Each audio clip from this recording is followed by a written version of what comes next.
नेहरू शिक्षा महाविद्यालय हिंडौन सिटी राजस्थान की ऑनलाइन क्लास में एक बार पुनः सभी प्रशिक्षणार्थियों का हार्दिक स्वागत है। आइए आज हम सब लोग अध्ययन करेंगे या अध्ययन करते हैं राजनीति विज्ञान के अंतर्गत मौलिक अधिकार के बारे में। मौलिक अधिकार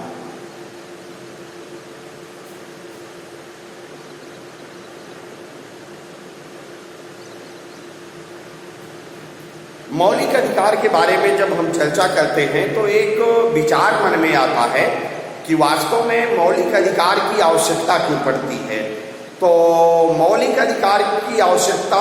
इसलिए व्यक्ति को पड़ती है कि व्यक्ति का जो राज्य के साथ संबंध होता है और राज्य का जो व्यक्ति के साथ संबंध है वो व्यक्ति की सुरक्षा और शांति के लिए आवश्यक है। राज्य ये गारंटी देता है कि व्यक्ति को सुरक्षा प्रदान की जाएगी और शांति व्यवस्था बनाए रखना राज्य का प्रमुख उत्तरदायित्व माना गया है। प्राचीन काल से लेकर आज तक राज्य की अवधारणा में राज्य की कार्य पद्धति या राज्य की कार्य प्रणाली में परिवर्तन होता रहा है। अब राज्य का जो कार्य है वो केवल शांति बनाए रखना और सुरक्षा प्रदान करने तक सीमित नहीं है, वरन राज्य आज एक कल्याणकारी राज्य के रूप में परिवर्तित हो गए हैं, जिनको हम वेलफेयर स्टेट कहते हैं। आज के जो राज्य हैं वो व्यक्ति को अधिक से अधिक कह लीजिए सुख पूर्वक जीवन जीने की परिस्थितियां उत्पन्न करने वाली एक संस्था के रूप में परिवर्तित हो गए हैं या हो रहे हैं। और कहा जा सकता है कि मौलिक अधिकार वो प्रकाश स्तंभ है जिसमें राज्य के द्वारा व्यक्ति के अधिकार सुरक्षित रहते हैं।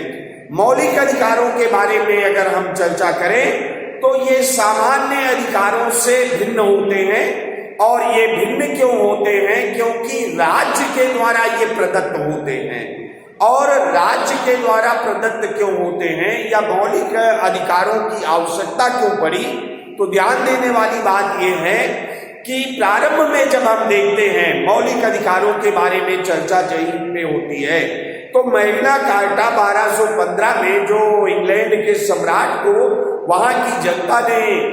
बाध्य किया कि वह जनता के अधिकारों को मान्यता प्रदान करें और अपनी शासन व्यवस्था को जनता के अधिकारों को ध्यान में रखकर चलाएं या संपादित करें। इसके पश्चात हम देखते हैं कि फ्रांस की क्रांति में स्वतंत्रता, समानता, भ्रातृत्व और न्याय चार ये आधार स्तंभ थे जिनके आधार पर कह लीजिए कि राज्य के लिए इन अधिकारों को प्रदान करना आवश्यक समझा गया। या जो क्रांति के चार आधार स्तंभ थे जिनको लेकर के क्रांति का आह्वान किया गया था वह थी स्वतंत्रता, समानता, भ्रातृत्व और न्याय। इसके पश्चात जब फ्रांस की क्रांति संपन्न हुई या क्रांति हुई उसके पश्चात फ्रांस के संविधान में अधिकार पत्र सम्मिलित किए गए और फ्रांस के बाद संयुक्त राज्य अमेरिका के संविधान में अधिकार पत्रों की बात की गई और अधिकार पत्र सम्मिलित किए गए और ये कहा गया कि व्यक्ति को कुछ ऐसे मूलभूत अधिकार या प्रदान किए जाएंगे जिसके द्वारा या नैसर्गिक अधिकार, प्राकृतिक अधिकार जो व्यक्ति के होते हैं उनको अमेरिकी संविधान में मान्यता दी गई और कहा गया कि राज्य के द्वारा व्यक्ति के इन अधिकारों का हरण नहीं किया जाएगा या उल्लंघन नहीं किया जाएगा। उसके पश्चात विश्व के कई देशों में जर्मन के बीमर संविधान में, जापान के संविधान में और भारत के संविधान में भी मौलिक अधिकारों को स्थान दिया गया या संविधान में सम्मिलित किया गया। तो हम जब ये देखते हैं कि मौलिक अधिकार क्या है तो पहले हम थोड़ा सा अधिकार के बारे में चर्चा कर लेते हैं। ध्यान देने वाली बात यह है अधिकार के बारे में अगर हम चर्चा करते हैं तो हेराल्ड लास्की का एक कथन आता है कि अधिकार सामान्यतः जीवन की वह परिस्थितियां हैं जिनके बिना कोई व्यक्ति अपने व्यक्तित्व का विकास नहीं कर सकता है। तो कहने का मतलब अधिकार क्या है? जीवन की परिस्थितियां हैं और ये परिस्थितियां कैसी हैं, इनके बिना व्यक्ति अपने व्यक्तित्व का विकास नहीं कर सकता है। तो अब मौलिक अधिकार या मूल अधिकार क्या है? जाहिर सी बात है, मूल अधिकार या मौलिक अधिकार वह अधिकार हैं जिनके अभाव में कोई व्यक्ति अपने मानसिक, ध्यान देने वाली बात है, मानसिक, भौतिक या कह लीजिए आध्यात्मिक उन्नति को प्राप्त नहीं कर सकता है। अर्थात मौलिक अधिकार वह मूल अधिकार हैं जिनके अभाव में या जिनके न होने पर व्यक्ति अपने मानसिक, भौतिक या जीवन के विविध पक्षों के व्यक्तित्व या व्यक्तित्व का विकास नहीं कर सकता है। तो इसलिए आज के लोकतांत्रिक देशों में या प्रजातांत्रिक देशों में मूल अधिकार या मौलिक अधिकार को एक प्रकार से प्रजातंत्र का प्रकाश स्तंभ माना जाता है। अर्थात इसे आधार स्तंभ भी कह सकते हैं। अर्थात कोई भी राज्य कितना अधिक लोकतांत्रिक है या अपने नागरिकों को वो कितना अधिकार प्रदान करता है, ये निर्भर करता है कि उसने अपने संविधान के द्वारा या राज्य के द्वारा अपने नागरिकों को मौलिक अधिकार प्रदान किए गए हैं या नहीं किए गए हैं। अगर नहीं प्रदान किए गए हैं तो उस लोकतंत्र को या गणतंत्र को परिपक्व नहीं माना जा सकता, अच्छा नहीं माना जा सकता या लोकतंत्र ही नहीं कहा जा सकता, क्योंकि लोकतंत्र जनता का, जनता के द्वारा जनता के लिए शासन है। और जब जनता के व्यक्तित्व के विकास के लिए, मानसिक विकास के लिए, आध्यात्मिक विकास के लिए, व्यक्तित्व के विविध पक्षों के विकास के लिए अगर अवसर ही नहीं प्रदान किया गया है राज्य के द्वारा, तो फिर लोकतंत्र किस बात का और कैसी लोकतांत्रिक भावना और कैसी गणराज्य की व्यवस्था। तो ये कहा जा सकता है कि मौलिक अधिकार जो है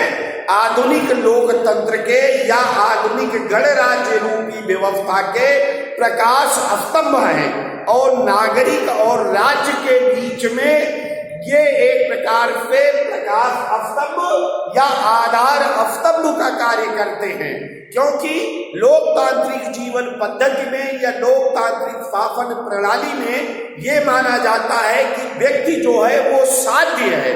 राज्य जो है वो साधन है और व्यक्ति के जीवन को अधिक सुखमय बनाने के लिए राज्य को प्रयत्न करना चाहिए। अगर प्राचीन काल में हम देखें तो प्रसिद्ध यूनानी विचारक कहता है कि राज्य मानव जीवन की आवश्यकताओं की पूर्ति के लिए अस्तित्व में आया और राज्य मानव जीवन को अधिक सुखमय बनाने के लिए बना हुआ है। अर्थात राज्य की उत्पत्ति ही हुई है अरस्तु के अनुसार मानव की आवश्यकताओं की पूर्ति के लिए और राज्य का जो प्रमुख कार्य है वो व्यक्ति के जीवन को और अधिक सुखमय बनाना है और व्यक्ति के जो सुख के अवसर है या सुख की परिस्थिति है उसकी कोई सीमा नहीं है और उसकी कोई सीमा नहीं है तो राज्य को अपने नागरिकों को मूल अधिकार प्रदान करने ही होते हैं और लोकतंत्र और मूल अधिकार तो एक दूसरे के पर्याय के रूप में देखे जाते हैं या आधार स्तंभ माना जाता है मूल अधिकारों का लोकतंत्र में या प्रकाश स्तंभ के रूप में उन्हें देखा जाता है और कहा जाता है कि किसी भी राज्य के द्वारा अपने नागरिकों को मौलिक अधिकार जितने अधिक प्रदान किए गए हैं या जितने सुसंगत ढंग से प्रदान किए गए हैं वो लोकतंत्र उतना ही परिपक्व है। हाँ, एक उदाहरण प्राप्त होता है जैसे इंग्लैंड या स्विट्जरलैंड जैसे देशों में मौलिक अधिकारों का उल्लेख नहीं है वहां के संविधान में, तो कारण ये है कि इंग्लैंड या स्विट्जरलैंड जैसे देशों में लोकतंत्र जो है वो बहुत ही परिपक्व है और उनके यहाँ का लोकतंत्र अधिक परिपक्व होने के कारण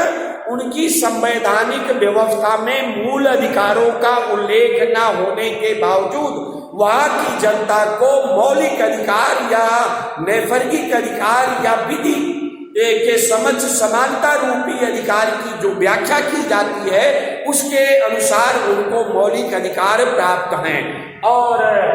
पहला हम कह सकते हैं कि मौलिक अधिकार जो है ये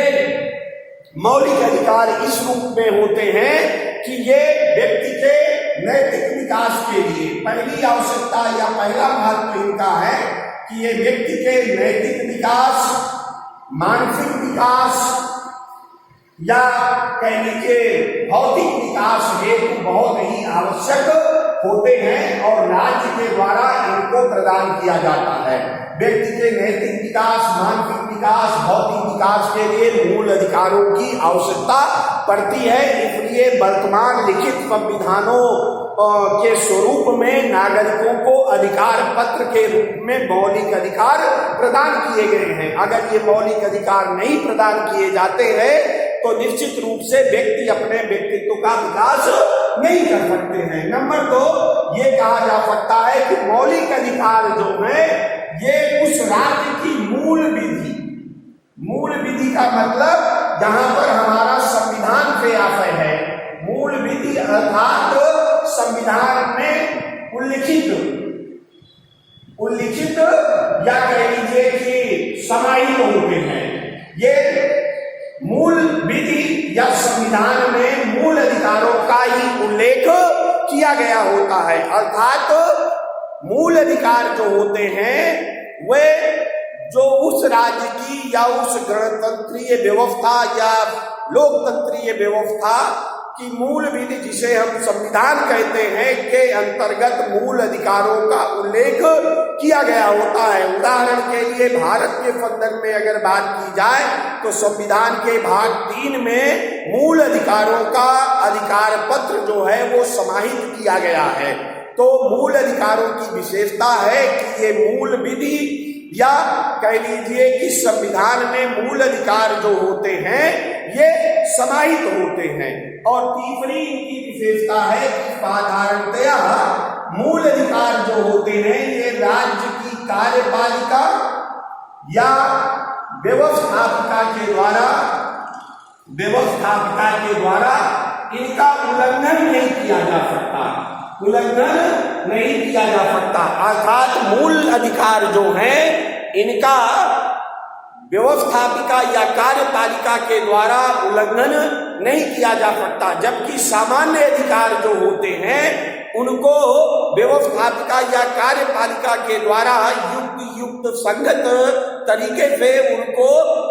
कुछ समय के लिए रोका जा सकता है। यद्यपि भारतीय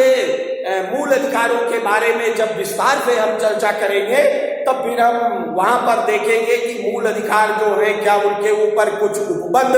या प्रतिबंध रूपी तत्व लगाया गया है या और आगे आने वाले समय में लगाया जा सकता है। लेकिन साधारणतया माना जाता है कि मूल अधिकार जो होते हैं ये व्यवस्थापिका और कार्यपालिका के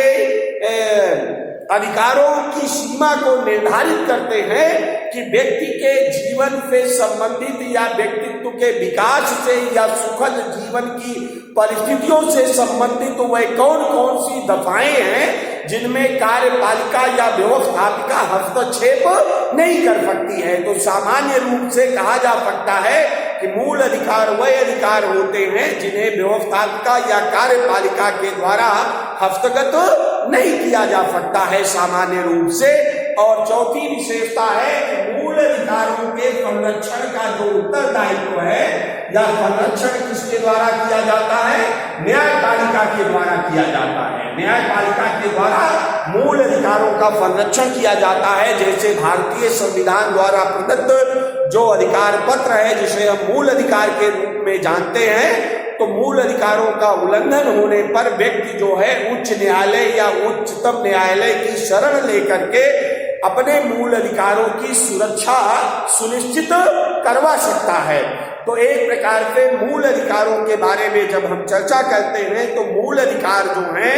व्यक्ति के जीवन से संबंधित वह अधिकार हैं जिनके बिना कोई भी व्यक्ति अपने मानसिक या कह लीजिए कि भौतिक या व्यक्तित्व के विविध पक्षों का विकास नहीं कर सकता है। इसलिए संविधान द्वारा व्यक्ति को या राज्य द्वारा व्यक्ति को ये मौलिक अधिकार प्रदान किए जाते हैं। और विश्व के कई देशों में, भारत के संदर्भ में अगर बात की जाए तो भारत के मौलिक अधिकार संयुक्त राज्य अमेरिका के संविधान से लिए गए हैं। तो दूसरी विशेषता है मौलिक अधिकारों की कि ये जो मूल विधि होती है, या जिसको मूल विधि हम संविधान के रूप में देखते हैं या परिभाषित करते हैं या कहा जाता है, और वास्तव में किसी भी राज्य या गणराज्य की जो मूल विधि है वो वहां का संविधान है। तो मौलिक अधिकारों का जो उल्लेख होता है वो संविधान में होता है। इसलिए अन्य अधिकारों की अपेक्षा मौलिक अधिकारों की व्यापकता, इनकी मान्यता अधिक होती है, और ये अधिक कह लीजिए व्यापक विस्तृत भारतीय संदर्भ में अगर बात की जाए तो होते हैं। और तीसरी बात यह है कि ये सामान्यतया व्यवस्थापिका और कार्यपालिका के द्वारा अनुल्लंघनीय होते हैं, अर्थात व्यवस्थापिका और कार्यपालिका मौलिक अधिकारों का उल्लंघन नहीं कर सकती है। और चौथी विशेषता है कि मौलिक अधिकारों के संरक्षण के लिए व्यक्ति जो है वो संवैधानिक उपचारों के अधिकार के अंतर्गत उच्च न्यायालय या उच्चतम न्यायालय की शरण ले सकता है। और मौलिक अधिकार जो हैं उनके लिए न्यायालय जो है एक प्रकार से मौलिक अधिकारों की सुरक्षा संरक्षण का कार्य करते हैं, और व्यक्ति के मौलिक अधिकारों की सुरक्षा करने का उत्तरदायित्व तो भारतीय संविधान के द्वारा उच्च न्यायालय और उच्चतम न्यायालयों को प्रदान किया गया है। तो एक प्रकार से मौलिक अधिकार जो हैं लोकतांत्रिक व्यवस्था या गणराज्यीय स्वरूप में नागरिकों के वे मूलभूत अधिकार हैं जिनके द्वारा व्यक्ति अपने व्यक्तित्व का विकास नहीं कर सकता है। मौलिक अधिकारों की आवश्यकता वर्तमान समय में इसलिए बहुत अधिक हो गई है कि यद्यपि राज्य अब निरंकुश राजशाही से मुक्त हो गए हैं और लोकतंत्र स्थापित हो गया है, और लोकतंत्र में कभी कभी इस बात का भय बना रहता है कि क्षणिक बहुमत या संसद की तानाशाही के द्वारा कहीं व्यक्ति के अधिकारों में कोई कटौती या व्यक्ति के नागरिकों के अधिकारों में कोई हस्तक्षेप न किया जाए, या उसकी सीमा निर्धारित कर दी जाए कि कहां तक व्यक्ति के अधिकारों में व्यवस्थापिका कार्यपालिका हस्तक्षेप कर सकती है और कहां सीमा है, उस सीमा के आगे वह व्यक्ति के जीवन में उनके अधिकारों को बारे में हस्तक्षेप नहीं कर सकती, या ये अधिकार व्यक्ति के अनुल्लंघनीय रहेंगे कार्यपालिका और व्यवस्थापिका के द्वारा। तो मौलिक अधिकार जो हैं वो एक प्रकार से आधुनिक लोकतंत्र में प्रकाश स्तंभ या आधार स्तंभ का कार्य करते हैं, और ये प्रकाश स्तंभ या आधार स्तंभ व्यक्ति और राज्य के संबंधों के बारे में एक प्रकार से मार्ग प्रशस्त करता है कि राज्य एक सीमा तक ही अपने नागरिकों के अधिकारों में हस्तक्षेप कर सकता है। क्योंकि जैसा मैंने पूर्व में कहा कि वर्तमान लोकतंत्र जो है उसके अंतर्गत व्यक्ति को साध्य माना जाता है और राज्य जो है साधन है, और धीरे धीरे जैसे जैसे लोकतंत्र और परिपक्व होता जा रहा है तो लोकतंत्र परिपक्व होने के कारण व्यक्ति के जीवन से संबंधित जो विविध पक्ष हैं उनको अधिक अच्छे जीवन के अवसर उपलब्ध कराना, गुणवत्तापूर्ण जीवन उपलब्ध कराना या गुणवत्तापूर्ण जीवन उपलब्ध कराने के अवसर प्रदान करना राज्य का उत्तरदायित्व माना जा रहा है। और राज्य जो है वो अब शासन करने तक सीमित नहीं रह गए हैं, उनका कार्य शांति और सुरक्षा बनाए रखना तो है ही, लेकिन इसके अतिरिक्त उनके कार्य क्षेत्र में बहुत विस्तार होता चला जा रहा है। और विस्तार इसलिए होता चला जा रहा है कि विज्ञान और तकनीक के विकास के कारण, संचार के साधनों में अभिवृद्धि के कारण व्यक्ति जो है अपने अधिकारों के लिए अधिक जागरूक हुए हैं। नागरिकों के द्वारा अपने अधिकारों के क्षेत्र में अधिक मांग की जा रही है। अधिक जागरूकता आने के कारण व्यक्ति और राज्य के संबंधों को पुनर्परिभाषित किया जा रहा है और भारत के संदर्भ में अगर चर्चा की जाए तो समय समय पर उच्चतम न्यायालय या भारत के विभिन्न उच्च न्यायालयों के द्वारा मौलिक अधिकारों को लेकर के सरकार के ऊपर या कार्यपालिका या व्यवस्थापिका के ऊपर एक प्रकार से अंकुश लगाने का कार्य किया गया है और व्यक्ति के अधिकारों की सुरक्षा के लिए न्यायिक सक्रियता का प्रदर्शन भी भारत के न्यायालयों द्वारा किया गया है और कहा जा सकता है कि व्यक्ति जो है अपने मौलिक अधिकारों के लिए आज ज्यादा जागरूक हुआ है और मौलिक अधिकारों की सुरक्षा और संरक्षा के लिए वो प्रयत्नशील भी है और राज्य धीरे धीरे जैसे जैसे लोकतांत्रिक प्रक्रिया में अधिक परिपक्व होते जा रहे हैं, व्यक्ति के मौलिक अधिकारों के बारे में कहा जा सकता है कि मौलिक अधिकारों और सजग और कह लीजिए व्यक्तियों के द्वारा जागरूक होने पर और उनकी ग्रामीण स्तर तक या दूर दराज तक पहुंच होती जा रही है। अगर भारत के संदर्भ में बात की जाए तो जैसे जैसे साक्षरता दर बढ़ी है, राजनीतिक चेतना का विकास हुआ है, लोकतांत्रिक प्रक्रिया ग्रामीण क्षेत्रों में या दूर दराज क्षेत्रों में पहुंची है और परिपक्व हुई है, वैसे वैसे लोग तंत्र परिपक्व होते रहने के कारण या लोकतंत्र में मजबूती आते रहने के कारण मौलिक अधिकारों के क्षेत्र में भी परिवर्तन आया है। संचार के साधन बढ़ने के कारण, शिक्षा का प्रसार अधिक होने के कारण व्यक्ति अपने मौलिक अधिकारों की सुरक्षा को लेकर सचेत भी हुए हैं और मौलिक अधिकारों को लेकर विविध जीवन के क्षेत्रों में उनके द्वारा मांगे भी की जा रही हैं। तो हम कह सकते हैं कि मौलिक अधिकार व्यक्ति के जीवन से संबंधित वे मूलभूत अधिकार हैं जो व्यक्ति को राज्य द्वारा प्रदत्त होते हैं। इनका उल्लेख संविधान में किया गया होता है और साधारणतया व्यवस्थापिका या कार्यपालिका के द्वारा इनका उल्लंघन नहीं किया जा सकता है और यदि इनका किसी स्वरूप में उल्लंघन किया जाता है तो व्यक्ति जो है वो उच्च न्यायालय या उच्चतम न्यायालय की शरण लेकर के अपने मौलिक अधिकारों की सुरक्षा